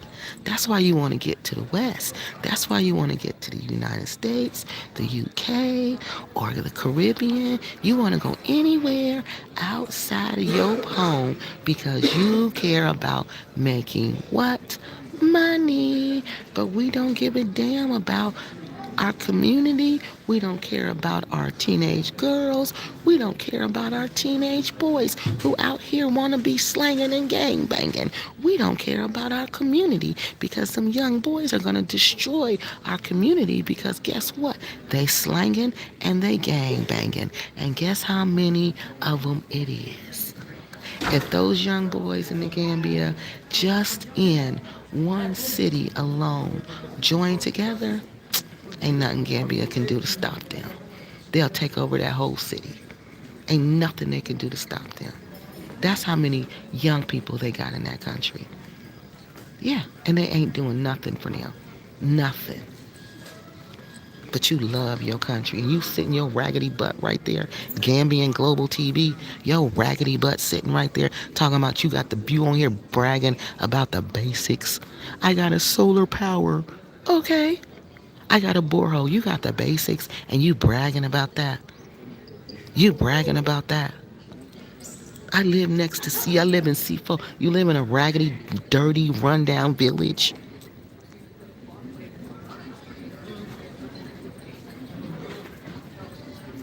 This is sad. There are vets here in Dar es Salaam. I don't like seeing. Honey, that's why these people make me mad. On top of everything else. And then when I go to the restaurants, guess who come around me? The cats. Because they know she gonna feed us. She gonna give us something to eat. And then they come to try to run them off. And my husband always say, no, those are her friends. Don't run them off. Those are her friends. She's just gonna call them back. Yeah, when I went to that tamale place, guess what I did? They had a buffet breakfast. Y'all, I went up there. I filled up the plate with all kind of meat. Whatever meat they had, I filled it up with that. And I went and sat down because I knew the cats was going to come wherever I am. So I went and sat down, and honey, they showed up. It was about 6 or 7 of them. And guess what I was doing? I was feeding them that food. I was feeding them that food. And as soon as they finished the plate, I would go get some more, and I would chop it up, and I would feed it to them. I sure did. I sure did. And my husband was like, are you going to eat any of it? I said, no, I don't want this nasty food. I don't eat hot dogs for breakfast. And if I eat hot dogs for breakfast, it's because I ain't got nothing else.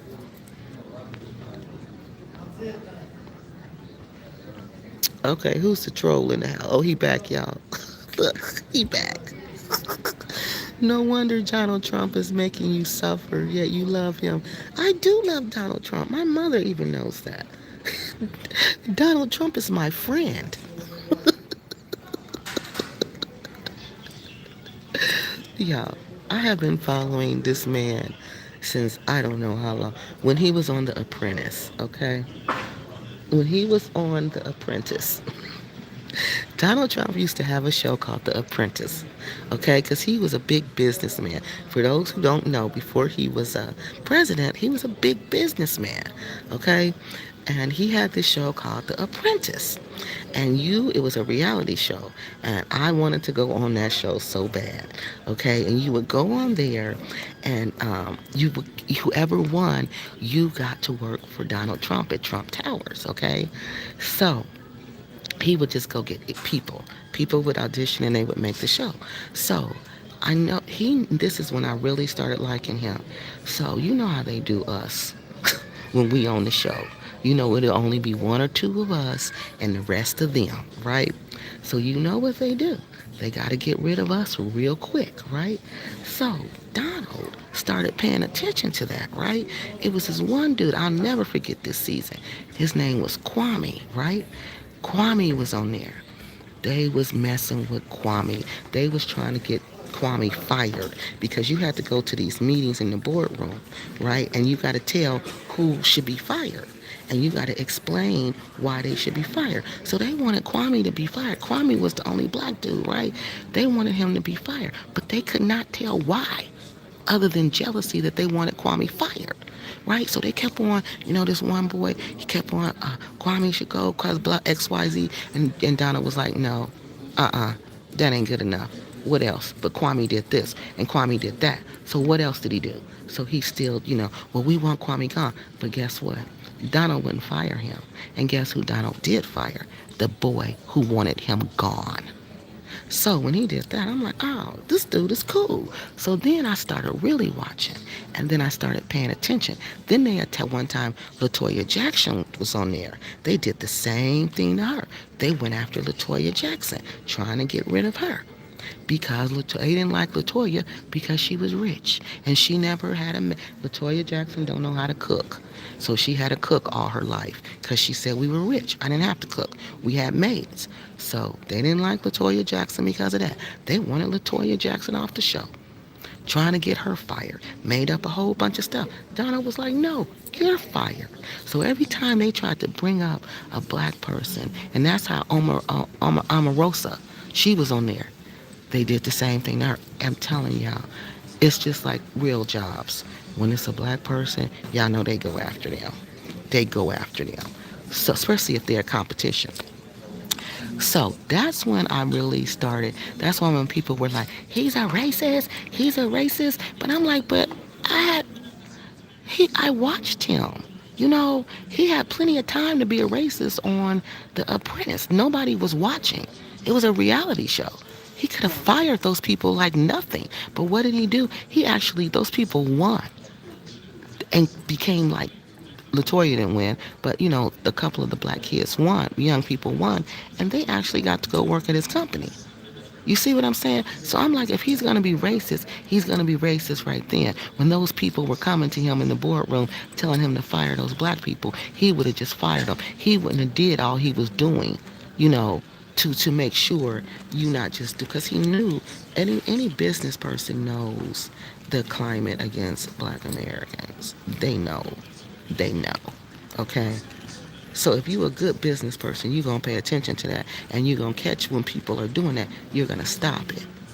You see what I mean? You're going to nip it in the bud. And that's what he would do. So that's why I was like, no, I do like him. So, but it was way before he became the president. So I do like him a lot. KeKe, I have nothing against you. Okay, I know you don't have nothing against me.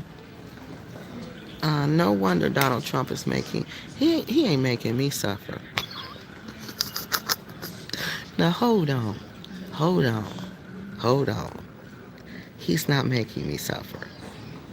He's not making me suffer. I'm not suffering. I talked to this man. I ain't that type of woman. You know what I mean? I I don't have to be under a man 24/7, even though that is my husband. If life say y'all gotta be separated, then y'all gotta be separated. Okay. Okay. What? I mean, okay. It is what it is. There's nothing I can do about it. I believe in God, and I believe His will is gonna be done no matter what. And I feel like if that's what He wanted right now, then that would be happening right now. So it ain't like I'm not suffering. I'm sorry. I don't never build my life or my world around a man. Okay, I wasn't raised like that.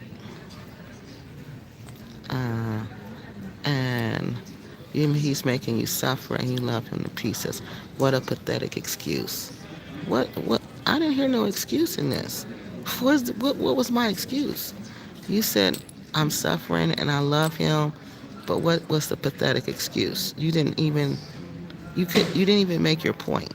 Okay, go back and make your point. Bonte Lisa says, yeah, Patrol is in the house. He says, KeKe, I have nothing against you, but love your honesty. However, you have a very thin skin when people get critical with your fat. No, I don't have thin skin. If I had thin skin, I would block you. Okay? That's a lie. I love to debate. That's a whole lie. Y'all just can't prove y'all facts. And then when I come at y'all and shut you down, you get mad. And you say, oh, she don't like for you to do the, but no, I like for you to come with facts. I love to debate. But you don't even come with facts. You said something was pathetic, but you didn't even give the truth. You didn't even tell me what was pathetic. You said I had a pathetic excuse. What was the excuse? You didn't say that. See, that's what y'all do. Y'all don't know how to debate. Y'all don't know how to use facts. You don't know how to do that. Because if you looked at the facts when it came to me, you wouldn't be saying the stuff you're saying. That's why you have no point. Because it's not true. You can't even back up what you're saying. So don't say, oh, you're thin skinned. No, I'm not thin skinned. Ain't nothing thin about me. Okay? Nothing. Nothing. No, I can back up everything I say. Every single thing. So why would you need to have thin skin when you use facts? When you deal in facts? I just gave you a fact about why I like Donald Trump. You don't believe me? Go look up Kwame the Apprentice. Go look up Omarosa the Apprentice. Go look up Latoya Jackson the Apprentice. Those are three black people that he was directly over.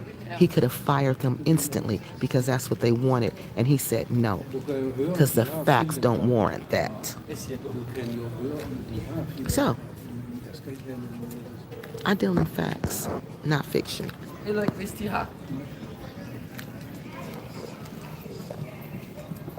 And that's what y'all can't do.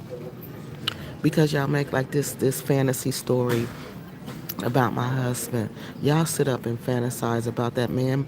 I don't sit up and fantasize about that man. Y'all worried about why us. Why are y'all worried about us like that? We ain't worried about each other like that. We know what we gonna do. We are grown people. Okay? We are grown people. We're not little kids. Okay? Who can't control what's down between our legs. We can control that very well. Okay? So when you're not driven by that, life looks a little bit different. All right? Life looks a little bit different when you're not driven by, when you have self-control and when you can control what goes on between your legs. Because a lot of y'all can't do that. No, with my facts, you can't. That's the thing, what you just said.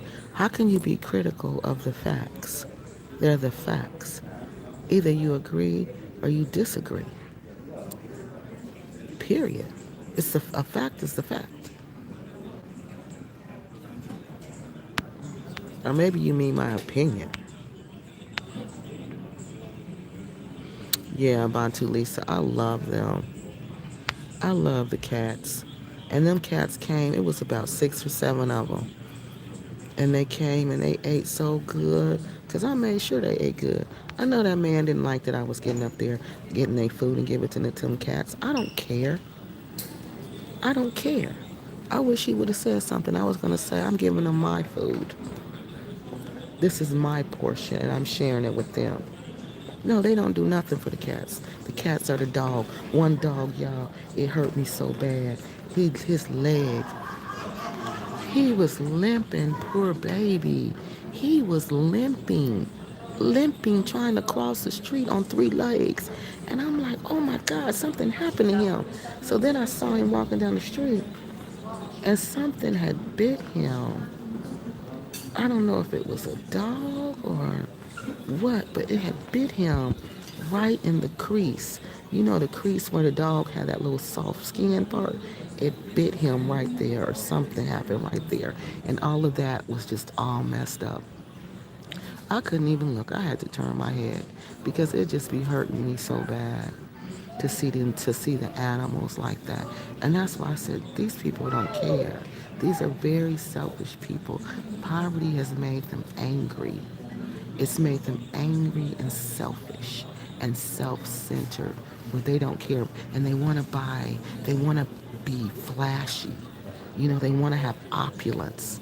You know, like their kid, like the ones who go come here to the United States, right? Their kids will have all kind of stuff. Like they'll have these apartments we were staying in. They'll buy those apartments, all right, and they'll give that business to their kid. You know, just fresh out of high school. Give it straight to them. Give them a brand new car, everything. Everything. Because they want to have opulence. They think that's teaching them something. But what are you teaching them? They haven't even been to the university. So what are you teaching them? What are you really teaching them? That life gives you things? The life gives you what you don't earn. That's what they teach their kids. Life gives you what you do not earn. And so these other kids there, they see this and they become jealous and they want that lifestyle too. But they don't have no parents in America. So what do? They slang. They slang. You know what they slang into. That's what they're doing. That's what they're doing. Because all these Gambians do from the United States, the UK, wherever they done went out to, they flash. They come back here and flash their money. Like they got it so good, but they ain't telling you they working like a dog in the United States. They ain't got no life here. They sleeping, eating, and doing it all over again. Because that's what you got to do here. That's what you got to do here. But they not telling nobody that part. They ain't telling you that part. They're making it seem like it's a honeymoon. It ain't no honeymoon here. You work all the time here. All the time. That's why I'm like, how title you have time to miss people when you working every day and you busy. You're busy. So that was another thing I concluded is that these people don't care about nothing because, like I said, the way those animals run around in that country, mm-mm, the way those, it's just horrible.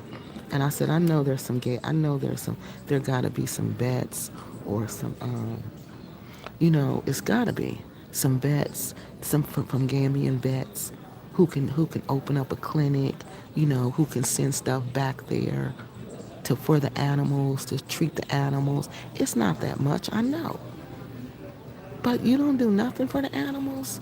God ain't gonna bless you.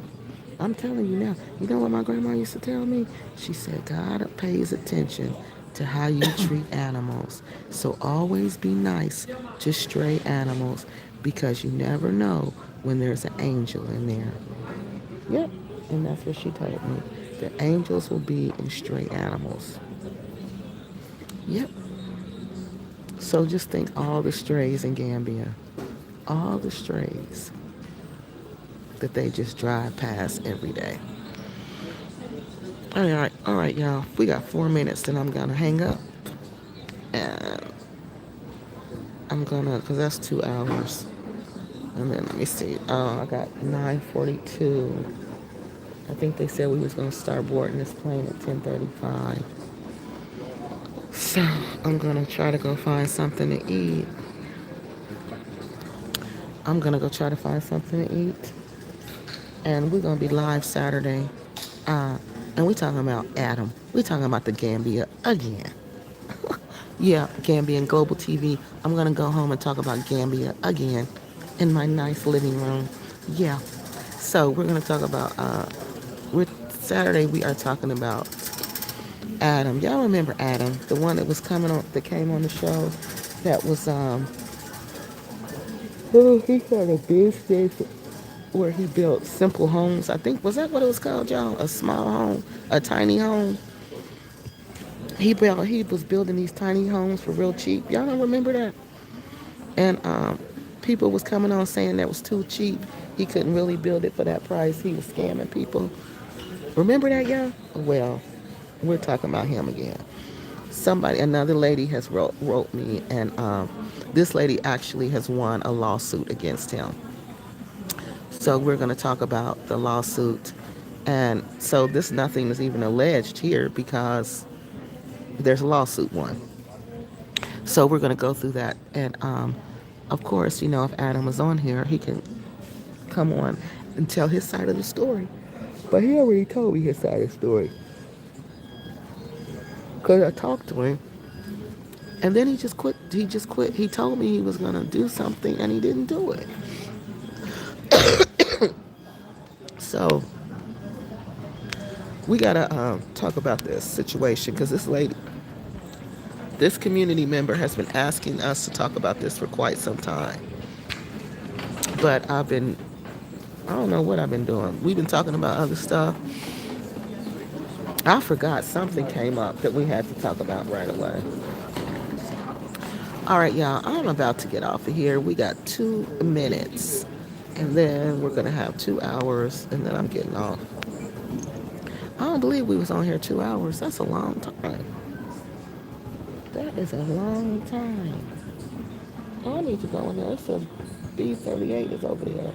All right, that's what I'm going to do after this.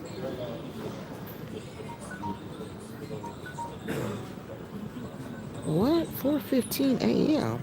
Hold on, y'all. It says flight to Chicago, Brussels, 4:15 a.m. Cut y'all off again. Okay. All right, y'all. I'm hanging up. They sending me stuff about this flight, 10:14 or something. I think that's when we're gonna start boarding the plane. But thank y'all for keeping me company. All right, y'all. I'll be back. I ain't gonna have time to talk to y'all in Chicago. I ain't gonna have time to do that because I gotta run when I get out there. Bessie Lee, I done left Gambia, woman. Bessie, I done left Gambia. I am in Brussels. I am on my way to the United States of good old America. I'm on my way back to America. Yes. And guess where they thought I was from? Y'all not gonna believe it. Senegal. That's all I kept getting. They kept asking my husband, where's your wife from? Senegal? Where's your wife from? Senegal. They even asked me when I was doing my nail, my not my nails, but my henna. The little girls was like, "Where are you from? Senegal?" And I'm like, "Senegal? No, no. I'm from the United States." But that was interesting. But the Senegalese people always told me I look Senegalese. So when they were saying it, I was like, "Oh, Senegalese people tell me that all the time." Well, thank you, Bessie Lee. Now, Bessie, make sure you be on here Saturday. We going back to our regular scheduled programming on Saturday. All right? Because we ain't did no live on Saturday night in a while. So we going to have to talk about Adam. And I'm going to have to show y'all the facts because it's just sad. It's just sad. Oh, no, I think Senegal is way more advanced than Gambia. I think Gambia has a lot to catch up to the catching up to be comparable to Senegal. No, not to me. They're not even comparable. Even in terms of food, the Senegalese people can cook so good. I don't have good food in Gambia. All right, it's after 2. I gotta go. All right, we'll be back on here. I won't have time when I'm in Chicago, but we'll be back Saturday. But I'm gonna let y'all know when I get there. Either way, so y'all know I made it. All right. Thank y'all for keeping me company. And what's your name? Global Gambian Global TV. You know, you're more than welcome to come. You know, you always more than welcome to come. And no, I don't get offended when you don't agree with me. I'm from a family of women. We never agree with each other. Everything is a debate. So I love to debate. So you don't have to agree with me. I don't want you to agree with me. I want us to have a variety of ideas. Okay? All right. I will talk to y'all on Saturday. All right. I love y'all. See y'all later.